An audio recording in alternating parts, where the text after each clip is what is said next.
Hello दोस्तों, स्वागत है आपका हमारे यूट्यूब चैनल स्टडी डायलॉग्स में। ये हमारी बिहार स्पेशल की सीरीज़ है और आज की वीडियो से हम लोग बिहार का भूगोल पढ़ेंगे। ठीक है, अब बिहार के भूगोल में आज की वीडियो में हम कौन सा टॉपिक कवर करेंगे? बिहार का भौगोलिक स्वरूप पढ़ेंगे। ठीक है, क्या पढ़ेंगे? बिहार का भौगोलिक स्वरूप। ठीक है, अब देखिए, अब इस टॉपिक के अंदर बिहार के भौगोलिक स्वरूप के अंदर हम लोग क्या क्या पढ़ने वाले हैं इस वीडियो में, तो हम पढ़ेंगे उसका क्षेत्रफल क्या है। ठीक है, बहुत सारे क्वेश्चन इससे कई एग्जाम्स में आ चुके हैं।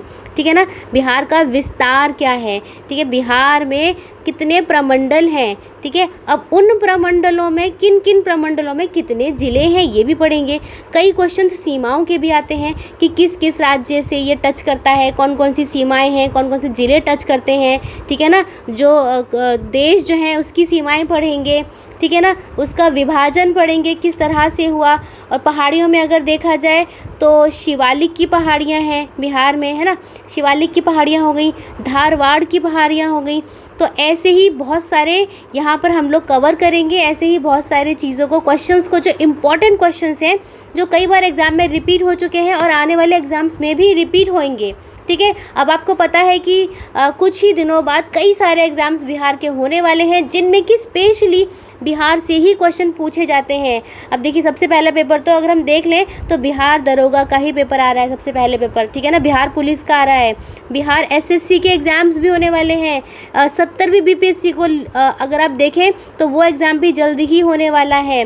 ठीक है, और शिक्षक भर्ती के और आने वाले एग्ज़ाम्स में जो भी आपके एग्ज़ाम है जो बिहार के एकदम स्पेसिफिकली पर्टिकुलर बिहार की, जहाँ पर हिस्ट्री, बिहार का भूगोल, स्पेशली बिहार का ही पूछा जाता है, तो बिहार के ही एग्ज़ाम्स के लिए हमारी जो वीडियो है बहुत ही ज़्यादा इम्पॉर्टेंट है। ठीक है, अब बिहार का जो भूगोल है उसके कुछ टॉपिक हमने यहाँ कंप्लीट करे हैं और अगली वीडियो हम लोग बिहार के भूगोल की जल्द ही अपलोड कर देंगे।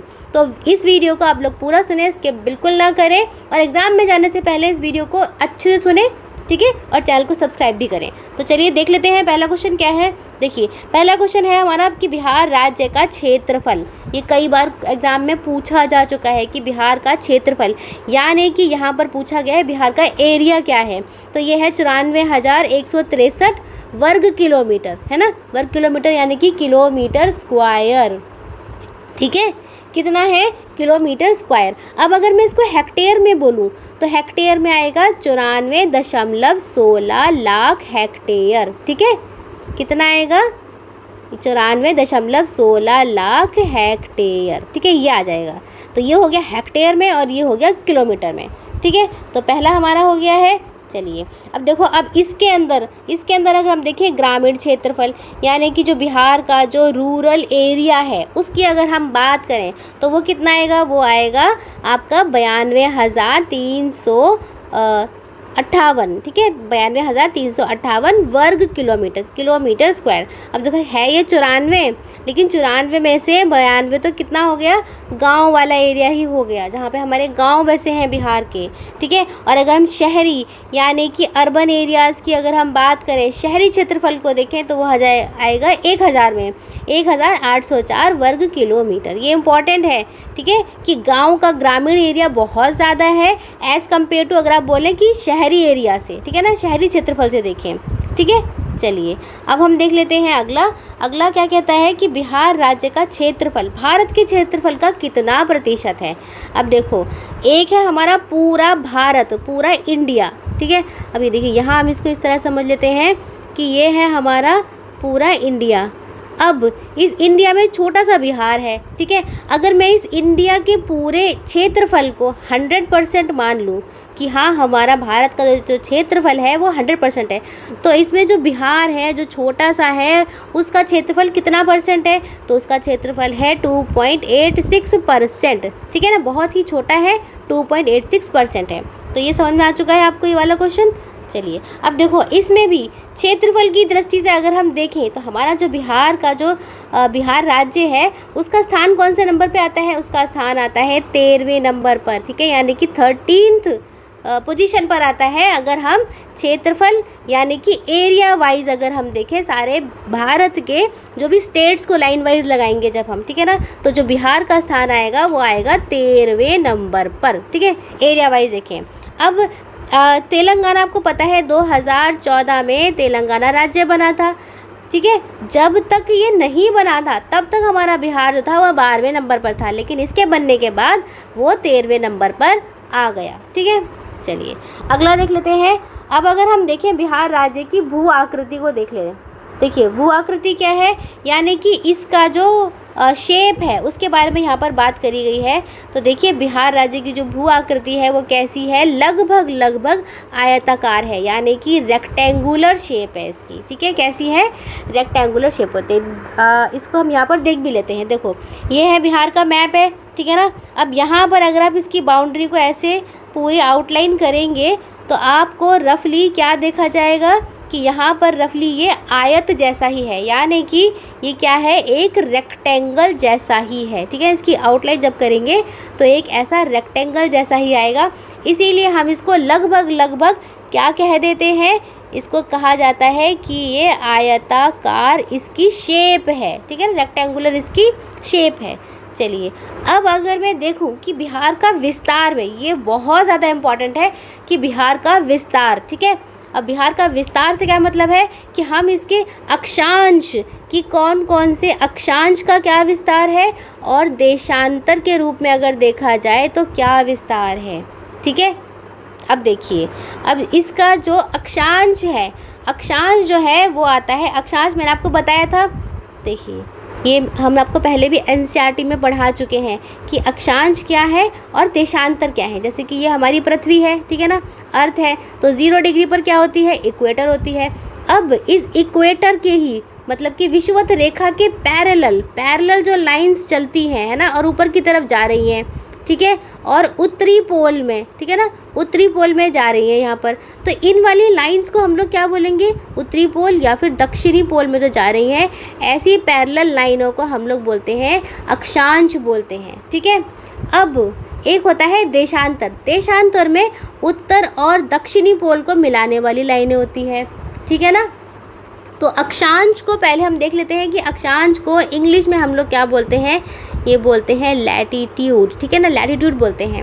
अब आता है देशांतर, देशांतर को इंग्लिश में क्या बोलते हैं, उसको बोलते हैं लॉन्गिट्यूड, ठीक है। अब देशांतर में पोल टू पोल लाइन खींची जाती है।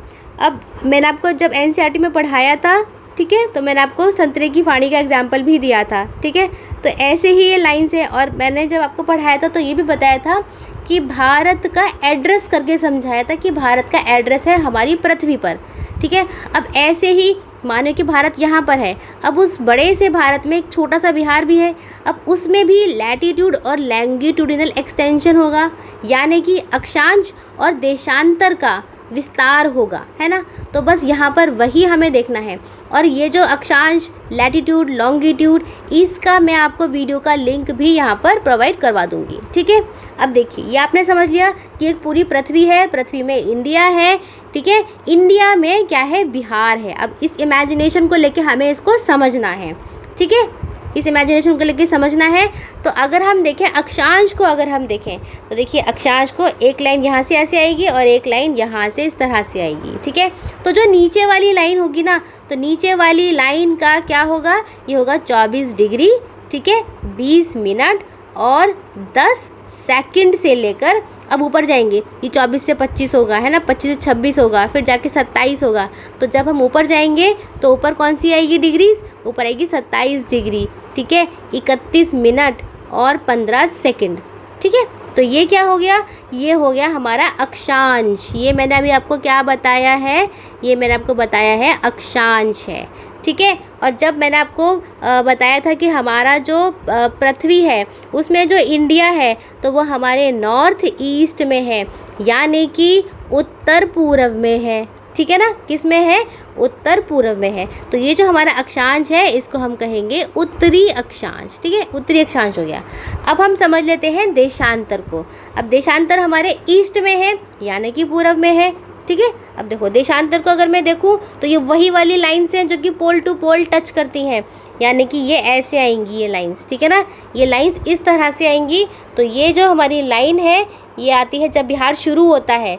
जब बिहार शुरू हुआ तो 83 डिग्री, ठीक है, 19 मिनट और 50 सेकंड से लेकर के, ठीक है, अब 83 से फिर 84 आया, 85, 86, 87, ऐसे करते करते फिर ये वाली जो लाइन है, जो इसका ये जो लाइन है ना, जो एंड में टच कर रही है, ये है आपकी 88 डिग्री 17 मिनट और 40 सेकंड, ठीक है। ये आया आपका पूर्वी देशांतर, ठीक है, ये नहीं भूलना है, ये है पूर्वी देशांतर। ये बहुत ज़्यादा इम्पॉर्टेंट है। जिस तरह से इंडिया का हमें याद करना होता है, इसी तरह से बिहार के एग्ज़ाम के लिए जो बिहार का विस्तार है उसमें आपको ये दोनों चीज़ें याद करनी होती हैं, उत्तरी अक्षांश का और पूर्वी देशांतर का, ठीक है। तो ये हमारा पूरा बिहार का क्या हो गया, ये विस्तार हो गया। अब आप समझ भी गए होंगे कि ये चीज़ें हैं क्या, है ना। कई बार बच्चों को जो है वो समझ में नहीं आता है कि विस्तार है क्या, है ना। तो अब आपके अंडरस्टैंडिंग में मुझे लगता है कि ये आ चुका होगा।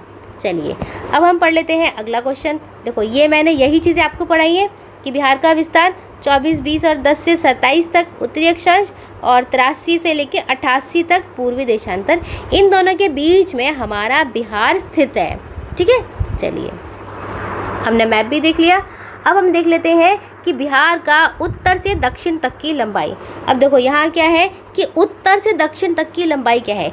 अभी हमने क्या पढ़ा था कि रफली अगर देखा जाए तो ये आयताकार है, यानी कि रेक्टेंगुलर है ना। तो यहाँ पर उत्तर से दक्षिण तक की अगर हम लंबाई देखें तो वो है 345 किलोमीटर, ठीक है ना। 345 कितनी है, किलोमीटर है।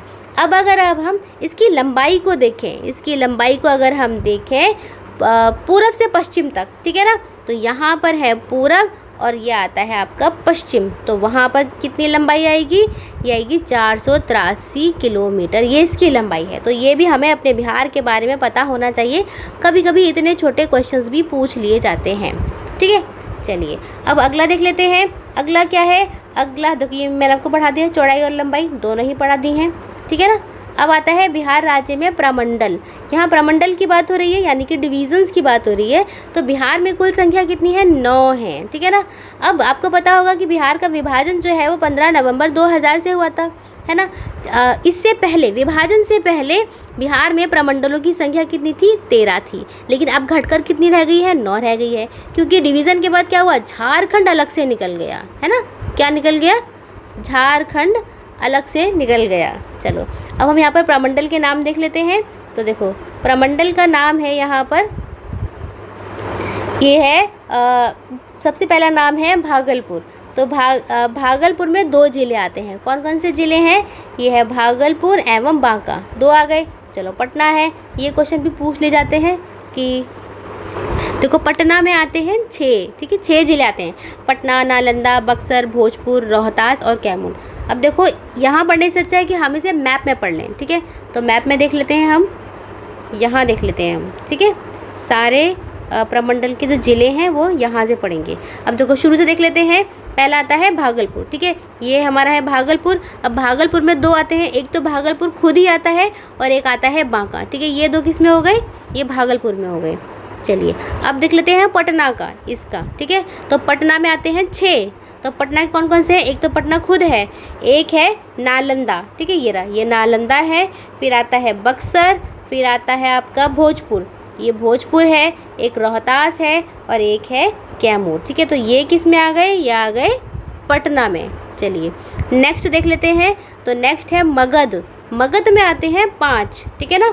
तो वो कौन कौन से हैं मगध में, एक तो है औरंगाबाद, एक मिनट, एक है औरंगाबाद, ठीक है, गया, नवादा, जहानाबाद, ठीक है, जहानाबाद, देखो ये जहानाबाद है, ठीक है, और एक है अरवल। तो ये सारे किस में आ गए, ये आ गए मगध वाले प्रमंडल में। चलो नेक्स्ट देख लेते हैं। नेक्स्ट है मुंगेर। अब देखो मुंगेर में कौन कौन से आते हैं। तो मुंगेर में एक तो मुंगेर खुद आ गया, एक है लखीसराय, फिर आता है शेखपुरा, जमुई, खगड़िया, ठीक है, और एक है बेगूसराय, ठीक है, एक है बेगूसराय। तो ये सारे किस में आ गए, ये आ गए मुंगेर में। चलिए अगला देख लेते हैं। अगला है दरभंगा। अब देखो दरभंगा यहाँ पर है, तो एक तो दरभंगा खुद हो गया, एक हो गया मधुबनी और एक है समस्तीपुर। ये किस में आ गए? ये आ गए दरभंगा में। चलिए अब है कोशी को देख लेते हैं। तो कोशी में है सहरसा, सुपौल और मधेपुरा। देखो ये है सहरसा, ये रहा सुपौल और ये है मधेपुरा। ये सारे आ गए किसमें? कोशी वाले प्रमंडल में आ गए। चलो नेक्स्ट है हमारा तिरहुट। ठीक है, तिरहुट में देखते हैं। तिरहुट में है पूर्वी चंपारण, एक है पश्चिमी चंपारण, पूर्वी चंपारण, मुजफ्फरपुर, ठीक है, सीतामढ़ी, शिवहर और वैशाली। ठीक है, ये हो गए। तो यहाँ पर आते हैं तिरहुट में 6 आते हैं। शिवहर 6 हो गए। देखो पश्चिमी चंपारण हो गया, पूर्वी चंपारण हो गया, मुजफ्फरपुर हो गया और शिवहर हो गया, सीतामढ़ी हो गया और वैशाली हो गए। ठीक है ना। चलो नेक्स्ट देख लेते हैं। अगला है पूर्णिया। पूर्णिया में 4 हैं। कौन कौन से वो 4 हैं? तो एक तो आपका पूर्णिया खुद है। ठीक है, पूर्णिया है, कटिहार है, अररिया है और किशनगंज है। ये चारों किस में आ गए? पूर्णिया में आ गए। अब हम देख लेते हैं सारण। तो सारण में है गोपालगंज है और सारण खुद है और एक है सिवान। ये ठीक है।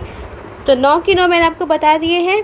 ये आपको याद होने चाहिए क्योंकि ये आपसे एक तो आपके जब प्री का एग्ज़ाम होता है तब पूछे जाते हैं और जब आपका इंटरव्यू होता है तब भी एग्ज़ाम में पूछे जाते हैं कि आप कौन से एरिया से हैं, आप कौन से प्रमंडल से हैं, कौन से डिवीज़न से हैं, उनके सारे ज़िलों के नाम बताइए। तो जो बच्चे जिस प्रमंडल के हैं उनके तो एटलीस्ट आपको ये याद होनी ही चाहिए। ठीक है, अभी से याद करोगे तो इंटरव्यू तक आते आते आपको ये चीज़ें आसान लगने लगेंगी। ठीक है, चलिए आगे पढ़ते हैं अब देखो अगला हमारा क्या आता है कि बिहार राज्य में वर्तमान में कुल कितने ज़िले हैं। अब यहाँ पर पूछा है कि कुल ज़िलों की संख्या पूछी है। ठीक है, बहुत ही इजी क्वेश्चन है लेकिन ये क्वेश्चन कई बार पूछा भी गया है। तो 38 ज़िले हैं, कई बच्चों को नहीं भी पता होता। तो छोटी छोटी चीज़ों को इग्नोर हमें नहीं करना चाहिए। ठीक है ना। चलिए अब देखो क्षेत्रफल की दृष्टि से अगर हम देखें, क्षेत्रफल यानी कि एरिया वाइज अगर हम देखें तो बिहार का सबसे छोटा ज़िला ढूंढो इसमें। तो सबसे छोटा ज़िला है शिवहर। ठीक है, ये क्या है? सबसे छोटा ज़िला, सबसे छोटा है ये। ठीक है, क्षेत्रफल की दृष्टि से अगर देखें सबसे छोटा है ये। लेकिन अगर मैं सबसे बड़े की बात करूं, ठीक है ना, तो सबसे बड़ा आता है पश्चिमी चंपारण। देखो आप ढूंढ लेना इसमें से कोई भी, तो आप यहीं पर आओगे घूम फिर कर कि हाँ यही सबसे बड़ा है। ठीक है ना, पश्चिमी चंपारण सबसे बड़ा ज़िला है। ठीक है, चलिए नेक्स्ट देख लेते हैं। तो मैप में हमने देख लिया, सबसे छोटा हमने देख लिया और सबसे बड़ा भी हमने देख लिया। चलिए अब हम देख लेते हैं कि जो हमने पढ़ा है यहाँ पर। देखो हमने क्या क्या पढ़ लिया। हमने ये सारे प्रमंडल पढ़ लिए है ना, ये सारे प्रमंडल हमने पढ़े हैं जो भी मैंने आपको मैप में दिखाए हैं सारे, है ना। भागलपुर, पटना, मगध, दरभंगा, कोशी, तिरहुट, पूर्णिया, सारण सारे पढ़ लिए। ठीक है, उसके बाद हम लोगों ने कुल राज्य भी देख लिए 38 हैं और क्षेत्रफल की दृष्टि से देख लिया कि कौन सा सबसे छोटा है, शिवहर देखा है, और कौन सा सबसे बड़ा है और ये है पश्चिमी चंपारण। और ये है अवरोही क्रम, घटते हुए क्रम में एरिया वाइज दिया हुआ है। ठीक है, चलिए आगे देख लेते हैं आगे क्या दिया हुआ है। देखो जो बच्चे हमारे चैनल पर नए हैं उनको हम बता दें कि हमारे यहाँ पर कई सारी सीरीज़ चलाई जा रही हैं। तो पहली तो यही है जो भी मैं आपको पढ़ा रही हूँ, बिहार स्पेशल की सीरीज़। ठीक है ना। अब ये जो आपकी ये तो भूगोल वाली क्लास है, उससे पहले हम लोगों ने आपको इतिहास भी कवर करवाया है। ठीक है, इतिहास को हम लोगों ने 3 वीडियोस में कवर करवाया है, वो भी हमने 1 लाइनर में ही कवर करवाया है। ठीक है, और पिछले 6 महीने के जितने भी इम्पॉर्टेंट करंट अफेयर्स थे वो भी हम लोगों ने आप लोगों के कवर करवाए थे, है ना। और स्पेशली जून के बिहार के करंट अफेयर भी हमने करवाए थे। और ये 6 महीने के स्पेशली बिहार के ही हैं क्योंकि बिहार स्पेशल की सीरीज़ है, तो सारा की सारा जो है वीडियोस बिहार से ही रिलेटेड हैं। बिहार का ही इकोनॉमिक सर्वे की वीडियो हमने डाली थी, है ना। तो एग्ज़ाम में जाने से पहले इन सबको ज़रूर से पढ़ कर जाएँ। चलिए अब अगला देख लेते हैं। अगली हमारी जो सीरीज़ है वो एनसीईआरटी की है कि पहले हम लोग एनसीईआरटी की 2 वीडियोस हैं। यहाँ पर एनसीईआरटी की पहली वीडियोस में हम लोग डिटेल एनालिसिस करवाते हैं, यानी कि फुल चैप्टर पढ़ाते हैं। अब फुल चैप्टर को डिटेल में पढ़ाने के बाद उनसे जो भी इम्पोर्टेंट एमसीक्यूज बनते हैं वो इन वाली वीडियोज़ में कवर करवाए जाते हैं। यहाँ पर हम लोग एनसीईआरटी के क्लास नोट्स भी देते हैं और हिंदी और इंग्लिश मीडियम दोनों ही बच्चों के लिए बहुत अच्छा है। अभी जो एग्ज़ाम हुआ था शिक्षक भर्ती का, इसमें से कई सारे क्वेश्चन हमारी ही एनसीईआरटी सीरीज़ में से आए थे। ठीक है, नेक्स्ट है हमारा जीएड के 8 एमसीक्यूज़। ये 8 एमसीक्यूज़ जो हैं डेली करंट अफेयर से बनाए जाते हैं। मोस्ट इंपॉर्टेंट है, आपको क्या न्यूज़ है ये पता चलती है, एग्जामिनर किस तरह के जो क्वेश्चन है हमारे एग्ज़ाम में दे सकता है ये भी आपको पता चलता है। फिर नेक्स्ट आती है मंथली मैगज़ीन की वीडियो। मंथली मैगज़ीन में जो भी पिछले महीने में जो भी इम्पोर्टेंट करंट अफेयर्स रहे हैं उनको हम लोग वन लाइनर में कंपाइल करके लाते हैं। तो पिछला महीना जो जून का अभी गया है उसमें हम लोगों ने 55 वन लाइनर में पूरे मंथ को कवर किया है। ठीक है, ट्रिक्स की अगर देखें तो 5 एमसीक्यूज़ हैं यहाँ पर। जो भी हमारे एग्ज़ाम में इंपॉर्टेंट क्वेश्चंस आते हैं उनको हम लोग ट्रिक से यहाँ पर पढ़ाते हैं। और मेंस टॉपिक्स की अगर देखें तो यहाँ पर रेगुलरली इंपॉर्टेंट टॉपिक्स को कवर करवाया जाता है। ठीक है, और पॉलिटी एमसीक्यूज़ की हम लोगों ने कई सारी वीडियोस बनाकर डाल दी हैं, आप वहाँ जाकर प्रैक्टिस भी कर सकते हैं। और अगर आप चैनल की कम्युनिटी पर जाएंगे तो वहाँ आपके लिए रेगुलर बेसिस पर आपकी प्रैक्टिस के लिए क्वेश्चन डाला जाता है। ये पूरी सीरीज़ हमारी हिंदी और इंग्लिश मीडियम दोनों ही बच्चों के लिए है और एकदम फ्री है, कोई चार्जेस नहीं है। तो दोनों ही बच्चे इसका अच्छे से फ़ायदा उठा सकते हैं। तो चैनल में जाइए, विज़िट कीजिए और सब्सक्राइब कीजिए। चलिए अब हम देख लेते हैं कि अगले क्वेश्चंस हमारे आगे क्वेश्चंस कौन कौन से हैं। ये देखिए, अब यह है बिहार के कितने ज़िलों को अलग करके झारखंड राज्य का निर्माण किया गया था। ठीक है, अब ये पूछा है कि आपको पता है बिहार का डिवीज़न हुआ था, है ना, तो लेकिन कितने ज़िलों को अलग करा था, तो वहाँ पर करा था कि बिहार विभाजन के पश्चात झारखंड में 18 ज़िले इसी के अंदर चले गए थे। ठीक है ना, किसके अंदर, झारखंड के अंदर। अब 15 नवंबर 2000 को बिहार विभाजन के उपरांत बिहार में ज़िलों की संख्या कितनी थी, तो वो थी 37। ठीक है ना, विभाजन के पूर्व बिहार में ज़िलों की संख्या थी 55। ये इंपॉर्टेंट है कि विभाजन के पहले 55 ज़िले थे। ठीक है, और बिहार का सबसे नवसृजित ज़िला वो कौन सा है, तो वो ज़िला है अरवल। ठीक है, वो कौन सा ज़िला है, वो है अरवल, जहानाबाद के विभाजनोपरांत। ठीक है, अरवल है ये।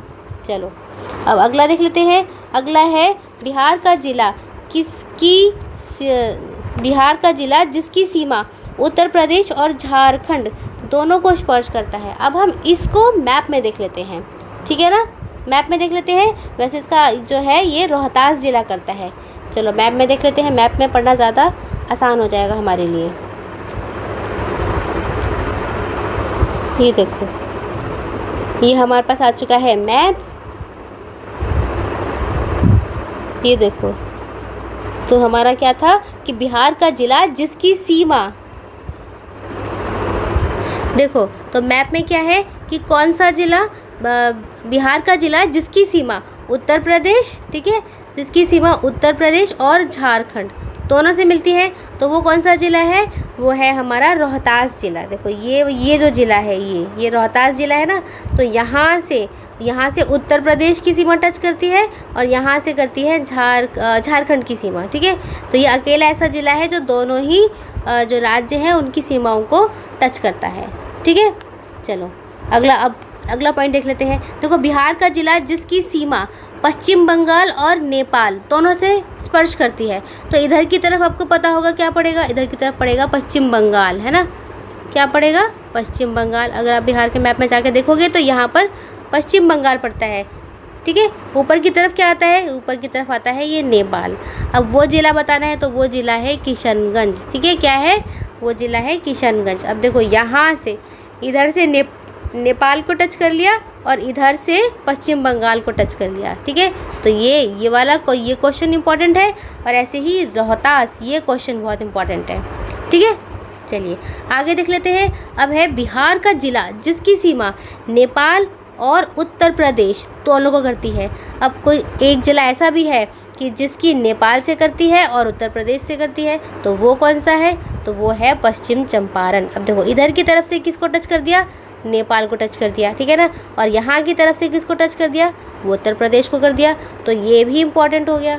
ठीक है, अब देख लेते हैं कि झारखंड की सीमा को स्पर्श करने वाले बिहार के ज़िले वो कौन कौन से हैं, तो देखो वो देख लेते हैं हम, ये भी इम्पॉर्टेंट है। ठीक है, तो ये आता है आपका रोहतास।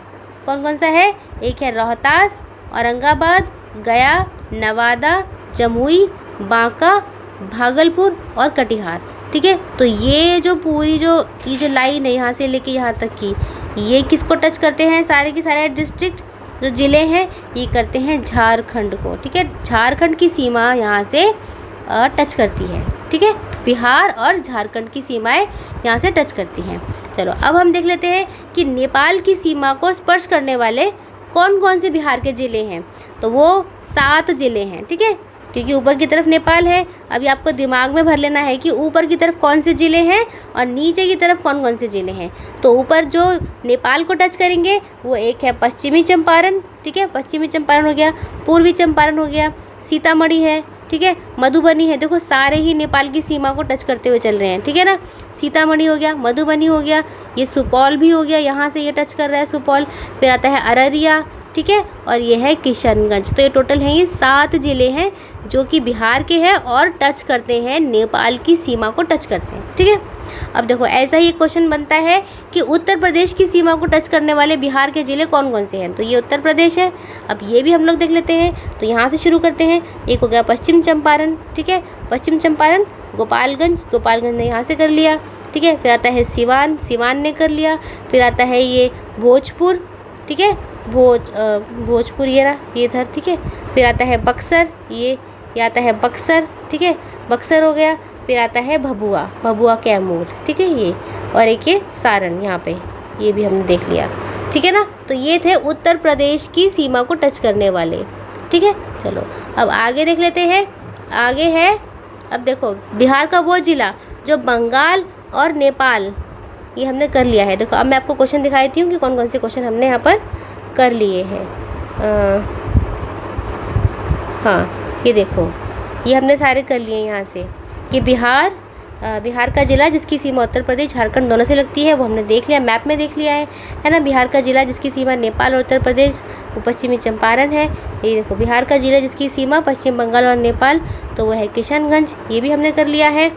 अब यह है झारखंड की सीमा को स्पर्श करने वाले बिहार के ज़िलों का सही समूह, तो देखो वो रोहतास, ये भी हमने कर लिया है। नेपाल की सीमा को स्पर्श करने वाले बिहार के ज़िले, वो 7 ज़िले हैं, वो भी हमने देख लिए हैं, है ना। उत्तर प्रदेश की सीमा को स्पर्श करने वाले बिहार के ज़िले, ये भी हमने देख लिए उत्तर प्रदेश वाले, ठीक है। चलो आगे देखते हैं, आगे क्वेश्चन क्या है। आगे है बिहार का वह ज़िला जो पश्चिम बंगाल एवं, ये हमने ऊपर पढ़ लिया है, रिपीट हो रहा है ये, ठीक है। अब है बिहार में अनुमंडल की कुल संख्या क्या है। देखो अनुमंडल की कुल संख्या पूछी है, तो वो है 101 है, ठीक है। पुराना बिहार का कितना प्रतिशत ज़मीन लेकर झारखंड राज्य बना है, तो वो बना है 45.85%, ठीक है। और डेट क्या थी, 15 नवंबर 2000, ठीक है, ये हमें याद रखना है। चलिए आगे है हमारा बिहार में सामुदायिक, बिहार में सामुदायिक विकास प्रखंड की संख्या। तो विकास प्रखंड की संख्या कितनी है, वो है 534, इम्पॉर्टेंट है, ठीक है। पटना का स्थानीय समय, अब देखो पटना का यहाँ स्थानीय समय पूछा है, ठीक है। जनरली मोटे मोटे तौर पर अगर देखा जाए तो भारतीय मानक समय से आगे आएगा, क्योंकि भारतीय मानक समय जो लिया जाता है वो लिया जाता है 82.5 पर, ठीक है। और अभी जो मैंने आपको अक्षांश और देशांतर उसमें बताए थे, है ना, तो वहाँ पर जो लॉन्गिट्यूड था वो 83 से शुरू हो रहा था 83 डिग्री से। तो इतने से डिफरेंस में कितना आ जाता है, ये आता है भारतीय मानक समय से तो थोड़ा आगे पहुंच जाता है ये, ठीक है। मिनिमम अगर देखा जाए तो 15 मिनट का ही अंतर बैठता है, ठीक है, 15 मिनट का अंतर बैठता है। अच्छा अब बिहार का विस्तार हमने देखा, तो ये कर्क रेखा के उत्तर में ही आता है, ये कर्क रेखा को टच नहीं करता, ठीक है ना, कर्क रेखा को टच नहीं करता। बिहार जो है वो इस कर्क रेखा के ऊपर आता है, यानी कि उत्तर की दिशा में आता है, वो उसको टच नहीं करता, ठीक है ना। यानी कि कर्क रेखा का मतलब क्या है, यहाँ पर ट्रॉपिक ऑफ कैंसर की बात कही गई है, ठीक है ना। ट्रॉपिक ऑफ कैंसर हमारी इंडिया से गुजरती है ना, हमारे 8 डिस्ट्रिक्ट्स को टच करती हुई जाती है, 8 राज्यों को टच करती हुई जाती है, 8 स्टेट्स को, है ना। तो ये वही वाली कर्क रेखा है। चलिए आगे देख लेते हैं। अब देखो समुद्र तल से बिहार की ऊंचाई कितनी है, समुद्र तल से पूछी गई है बिहार की ऊंचाई, तो वो है 173 फीट इसकी ऊंचाई है, अगर हम मीन सी लेवल पर देखें तो, ठीक है ना। तो बिहार कितना ऊंचा है, 173 फीट ये ऊंचा है। चलो आगे देख लेते हैं। ये सारे ही क्वेश्चंस बहुत इंपॉर्टेंट हैं, ये बन सकते हैं हमारे एग्ज़ाम में, ठीक है ना। तो ये भी हमें पढ़ के जाना है अच्छे से। अब देखो प्राकृतिक बनावट की दृष्टि से बिहार का बटा हुआ है। अब आपको पता है बिहार जो है वो किस में बटा हुआ है, गंगा का उत्तरी मैदान, ठीक है, और गंगा का दक्षिणी मैदान में बटा हुआ है, ठीक है। अब बिहार के उत्तरी गंगा के मैदान भाग का निर्माण हुआ है गंगा और उसकी सहायक नदियों के निक्षेप से। अब ये भी हम लोग किस में देख लेते हैं, थोड़ा सा मैप में देखते हुए चलते हैं इसको, ठीक है ना। यहाँ से ये देखो, यहाँ से अगर हम देखें तो यहाँ से गंगा नदी जाती है बड़ी सी, है ना, बिहार से गंगा नदी गुजरती है। आपको पता होगा कि बिहार से गंगा नदी गुजरती है। अब वो जो गंगा नदी है, ठीक है, तो ऊपर वाला जो पार्ट हुआ वो क्या हुआ, वो हुआ बिहार का उत्तरी गंगा का मैदान। ये जो मैदान होगा ये होगा उत्तरी, क्योंकि ये उत्तर की दिशा में पड़ रहा है। और नीचे वाला कौन सा होगा, वो होगा दक्षिणी गंगा का मैदान होगा। सीधी सी ही बात है ना। तो दो भाग में बट गया ये, ठीक है। अब बिहार में गंगा के उत्तरी मैदान की कई सारी सहायक नदियाँ हैं, तो वो कौन कौन सी हैं, तो वो है देखो घाघरा, एक आती है घाघरा आती है, ठीक है, एक आती है गंडक आती है, ठीक, गंडक आती है, और एक आती है बूढ़ी गंडक, ठीक है, बूढ़ी गंडक। फिर एक है कोसी जो अपना रास्ता बहुत ज़्यादा बदलती है, ठीक। फिर एक आती है बागमती, ठीक है।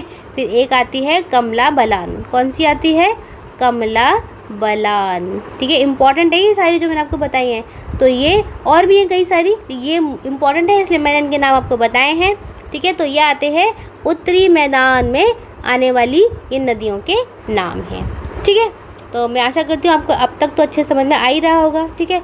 अब अगर मैं ये जो उत्तरी गंगा का जो मैदान था ये वाला, है ना, इसके क्षेत्रफल की बात करूँ, ठीक है, किसकी बात करूँ, इसके क्षेत्रफल की बात। तो देखो इसका जो क्षेत्रफल यानी कि जो एरिया है वो कितना आएगा, वो आएगा 56,980 किलोमीटर स्क्वायर आएगा, ठीक है। और अगर दक्षिण वाले क्षेत्रफल की बात करूं तो आता है 33,670 किलोमीटर स्क्वायर आता है, ठीक है। तो ये दोनों एरियाज़ यानी कि क्षेत्रफल ये भी हमें अपनी नॉलेज में रखने हैं, ठीक है। चाहे एग्जैक्ट हमें याद ना हो, लेकिन 33,000 समथिंग और 56,000 समथिंग, ये हमें 56,000 33,000 ये हमें माइंड में रखना है कि हाँ ये 56,000 था, ये थोड़ा बड़ा है और ये थोड़ा उससे छोटा है, ठीक है।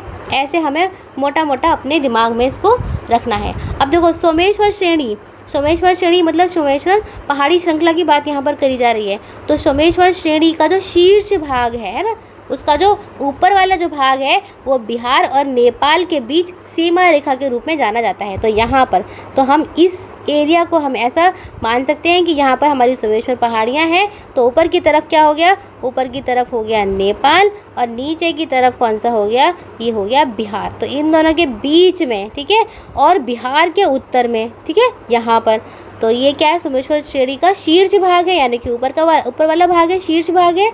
तो बिहार और नेपाल के बीच ये क्या करता है, सीमा रेखा के रूप में जाना जाता है, यानी एक सीमा बनाता है छोटी सी, ठीक है। चलिए आगे देख लेते हैं। तो आगे है, देखो पहले हम ये देख लेते हैं हमने कौन कौन से क्वेश्चन यहाँ तक हमने कर लिए। ये हमने देखो कौन कौन सा करा है, हमने यहाँ प्रमंडल देख लिए, ये किशनगंज वाला देख लिया जो पश्चिम बंगाल और नेपाल दोनों को करता है ना।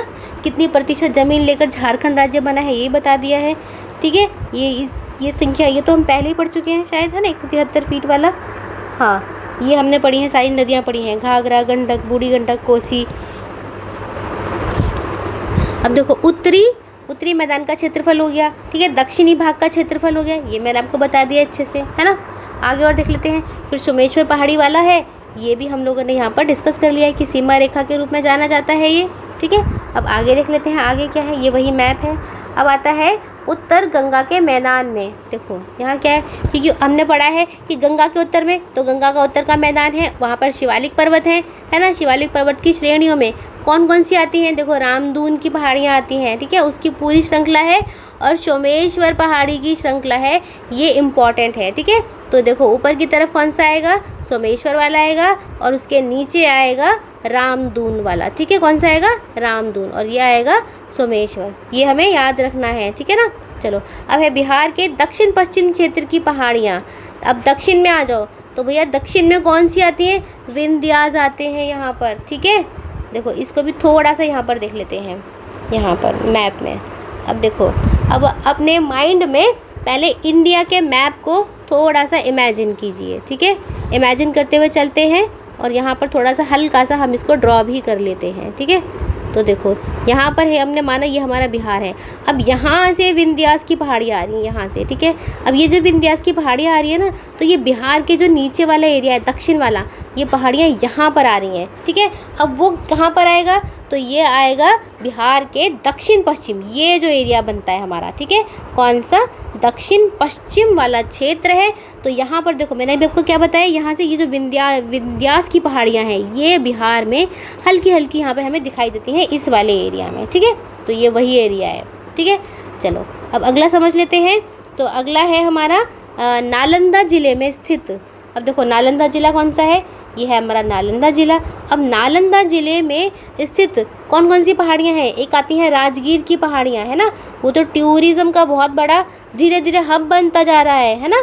कौन कौन सी, राजगीर की पहाड़ियाँ देखने के लिए कई लोग जाते हैं, है ना। राजगीर की पहाड़ियाँ हो गई। एक हो गई गिरियक की पहाड़ियाँ, कौन सी हो गई, गिरियक की पहाड़ियाँ। अब एक है बिहार शरीफ, ठीक है, किसकी, बिहार शरीफ, ठीक है।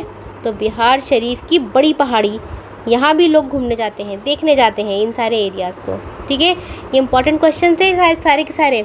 चलिए अब एक मोस्ट इम्पॉर्टेंट कौन सा आता है कि ये जो बिहार का दक्षिण गंगा का मैदान है, ये गंगा जा रही है, अब बिहार का दक्षिण गंगा का मैदान हमारा ये है, ठीक है। अब इसमें जो भी पहाड़ियाँ हैं, यहाँ पर जो हमने पहाड़ियाँ पढ़ी हैं, है ना, वो कौन से काल की हैं, तो वो है धारवाड़ की, ये याद रखना है, ठीक है। धारवाड़ कालीन क्वार्टज़ाइट, ठीक है। कौन सी है, क्वार्टज़ाइट। ये मोस्ट इम्पॉर्टेंट है, ये पूछ लिया जाता है और हमें ये याद रखना है कि हाँ ये धारवाड़ की है, ठीक है। कौन सी है, धारवाड़ की, ठीक है। चलो अच्छा, अब ये है बिहार के उत्तरी मैदान में। बिहार का उत्तरी मैदान हम किससे देखेंगे, एज़ कम्पेयर टू गंगा नदी से ही देखेंगे। तो ये हो गया उत्तरी मैदान। अब उत्तरी मैदानी खंड को कौन सी नदी दो भागों में बांटती है, तो वो नदी है हमारी बागमती, ठीक है। कौन सी है, बागमती नदी। चलो आगे पढ़ते हैं। अब आगे है कि बिहार के उत्तरी पश्चिमी भाग में स्थित पहाड़ी, जिसे शिवालिक श्रेणी की पहाड़ी कहा जाता है, उसका निर्माण कौन से काल में हुआ था। ये मोस्ट इम्पॉर्टेंट क्वेश्चन है, कौन से काल में हुआ था, तो ये हुआ था प्लीस्टोसीन में, ठीक है। प्लीस्टोसीन काल में हुआ था ये। चलिए नेक्स्ट देख लेते हैं। चलो पहले हम यहाँ पर देख लेते हैं हमने क्या क्या पढ़ लिया। तो हमने ये पढ़ लिया शिवालिक पर्वत की, रामदून की, सोमेश्वर की पढ़ ली, है ना। विंध्यास मैंने आपको इंडिया में बनाकर दिखा दिया है। नालंदा ज़िले में राजगीर, गिरियक, बिहार शरीफ ये बता दिया है। बिहार के दक्षिणी गंगा के मैदान में जो पहाड़ियाँ हैं वो धारवाड़ कालीन क्वार्टज़ाइट है। और बिहार के उत्तरी मैदानी खंड को बागमती नदी दो